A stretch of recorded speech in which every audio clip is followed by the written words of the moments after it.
inaatasan ko ang mga kinaukulang ahensya ng gobyerno na magtulungan tungo sa mas mahusay na pagpapatupad ng food stamp program na ito.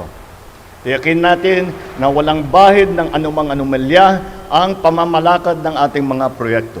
Kaya po, dito sa food stamp program ay pinag-iisipan po kung ano yung pangangailangan ng bawat isa at yan po ang aming ibinibigay sa ating mga food stamp pag ito yung mga kupon natin ay bumibili tayong pagkain, may record. Naipaliwanag ba natin ito na mabuti?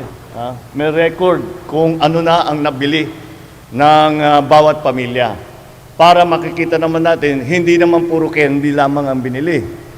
Hindi ba? Hindi lamang puro karni lang. Dapat may gulay, dapat pantay-pantay. Yun ang ating, kaya ito ay panibagong pag-iisip. At we do not only talk now of food supply, we do not talk only of enough terms in terms of food, in terms of volume, but the quality of the food and the quality of the nutrition that it provides.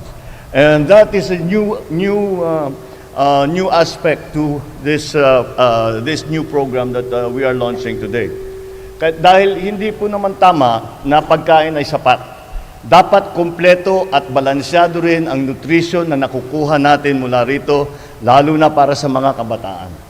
Isinusulong natin ang food stamp program upang matiyak na hindi lamang busog ang mga benepisyaryo, kundi malusog, masigla at malakas na magagampanan nila pang araw-araw ang kanilang mga gawain.